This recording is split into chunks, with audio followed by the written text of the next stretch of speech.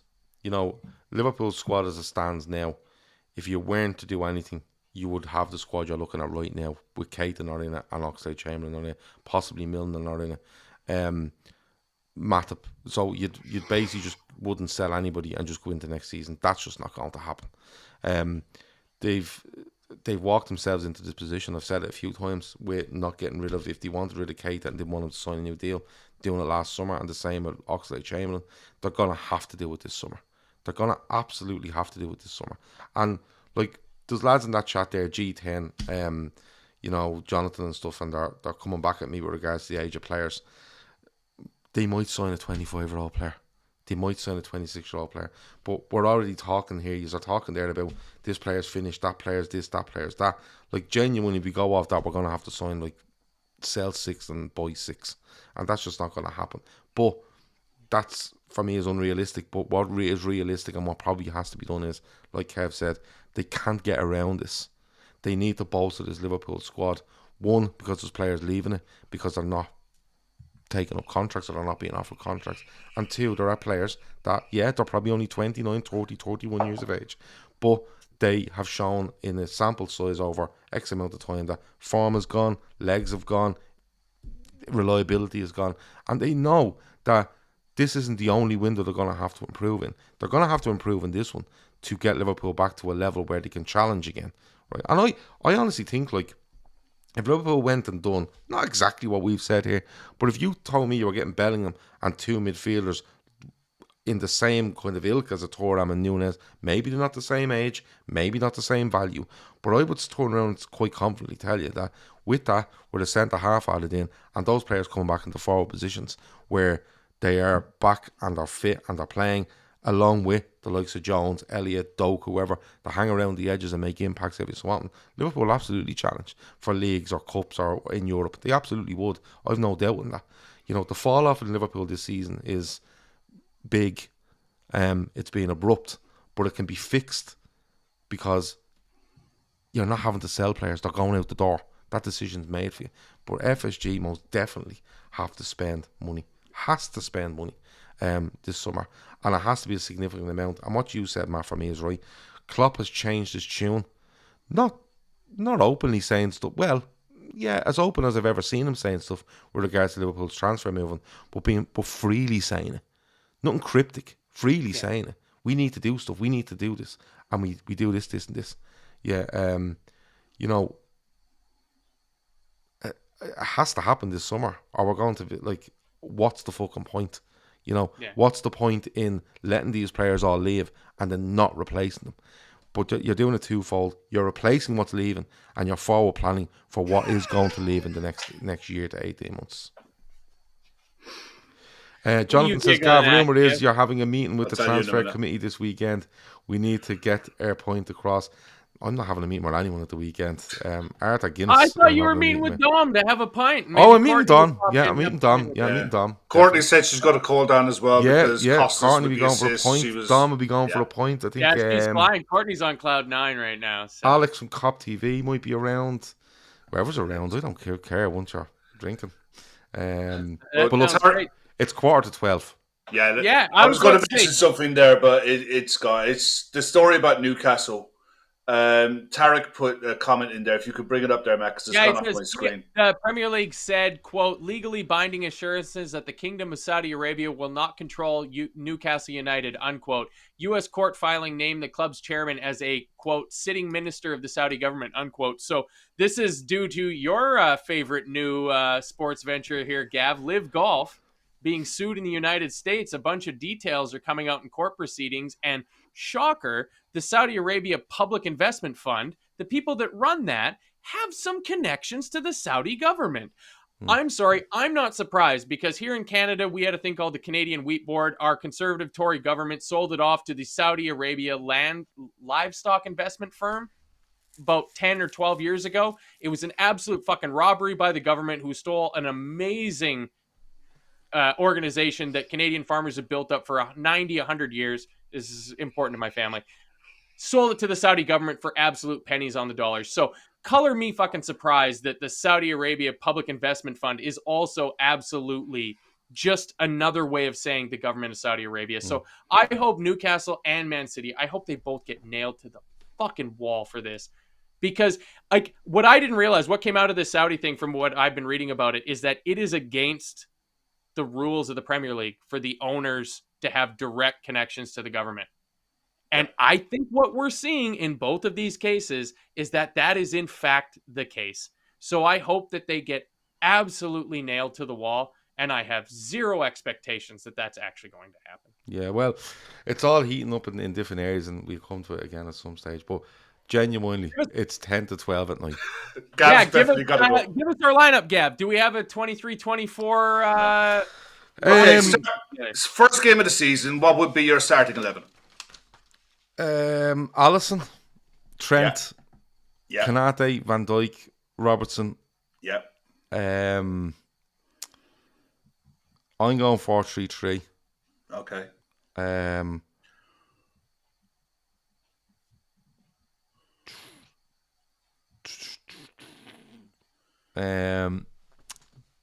Bajcetic, Bellingham, Nunes, Okay. Diaz, Nunes, Salah. Right. I'd go with the same back five. I'd be going 4-2-3-1 with Fabinho and Bellingham in the sixes. Correct. Salah on the right. Salah on the right. Gakpo on the 10. Diaz on the left. Darwin Núñez up top. 100% agreement, Kev O'Sullivan. 100%. Yeah, but then when agreement. Alisson does a fucking groin injury after 7 minutes and some absolute howler And comes we on the pitch. find We're out not that going down this Harvey road Davies- again. We're going home. Matt, put Harvey an end to this, will you, Davies, quick? The Scouse keeper is the next best thing since using a potato peeler Please, to peel please your put an end to potatoes. this. I've so much Stop work to it. do, and it's 10 to 12 at night.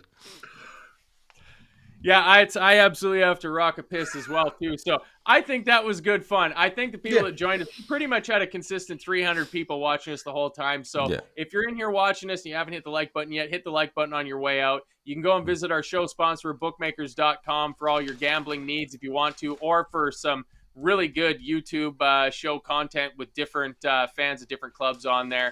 Kev's going to be on the channel tomorrow night doing his Premier League preview he's got coming up this weekend. Who you got tomorrow night, Kev? It's three of us tomorrow night. Myself, Chris, and Clutch FIFA. Kev, who was on with Gav earlier on. And we've got to be focusing. There's a lot going on in the Premier League, bottom and top. But look, the main focus is Liverpool against Manchester United. That's right. The English Derby. And I believe tomorrow morning at 6 a.m., the Road End Pod, Dom, who was on with us last night. 6 p.m. 6 Oh, p.m. 6 p.m. I thought he said 6 a.m. in the chat 6. yesterday when we were chit-chatting. That makes far more sense. 6 p.m., the new episode of the Road End Pod. Who's that? Vignon? Gregory Vignon. Yeah. Former fullback on there with Dom, so definitely check that out. Check out Courtney Neary's game day pod from yesterday. She would have been absolutely buzzing coming out of the ground with Kostas Tsimikas getting an assist for the second goal.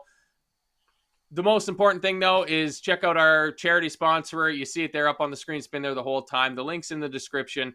12 women from a Dublin GAA club running the Dublin City Marathon, raising money for breast cancer awareness. We please just ask that you guys, if you can, if you're feeling generous, just throw a little donation in there. $5 and $10 gets us going. I always say that. No, wait, Kev always says that. It's the 5s and 10s that gets us there. If you can't donate any money, if you're feeling a little tight, just throw it into your social media accounts. You never know who's going to see that, read that, and feel the giving spirit going on. And we got Saturday off. Sunday, we got double barrel shows coming. We got full-time Reds right after the game. And then not entirely sure who's on the Fatback 4 this Sunday. I haven't a clue. I don't even know who's on the full-time Reds. I don't know who's on the Fatback 4. And I don't know who's on Monday, but that will all be sorted tomorrow at some stage. I want to give a big shout out to G10 and Jonathan in the chat, who argued with me all night.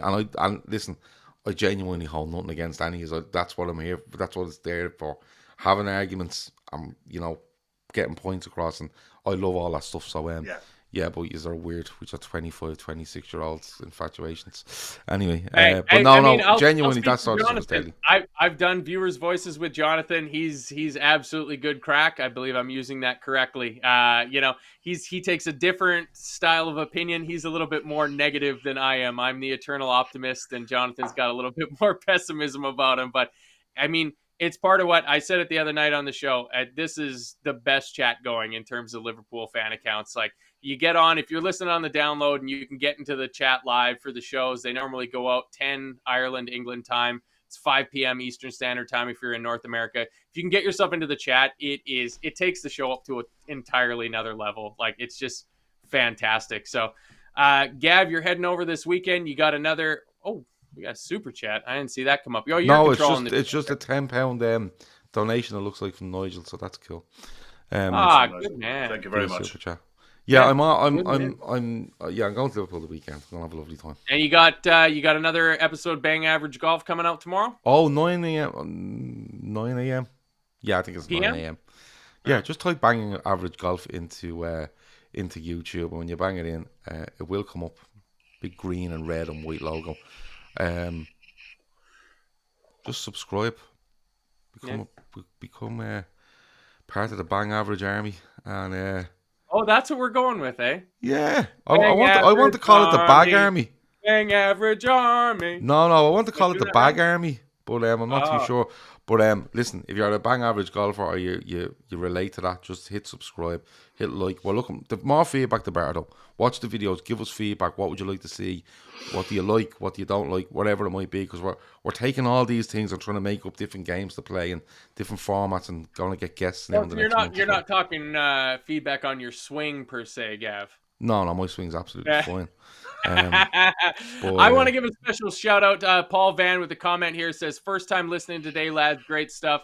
Thanks very much, Paul.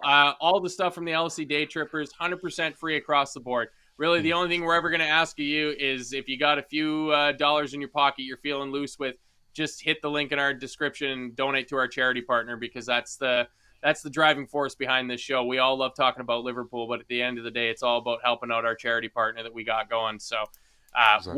Welcome to the community, Paul, and I hope we see you going forward in the future. So anything else you want to get through, Kev? Nah, mate, I'm all good. All good. Sounds good. Gav, you seem like a tired boy. An hour and 51 minutes we're on this. Come on. Hey, this was your fucking idea. Don't blame me. I know, but then you just went into a mad spiel about goalkeepers when you didn't need to. Alex McCarthy, baby. Fuck off, Alex McCarthy. He's going to look good in that white and green monstrosity next year. Right, come on, let's go. All right, that's enough from us. Thanks for watching us on LFC Daytrippers. This has been the Viewer's Voice. We'll see you guys next week.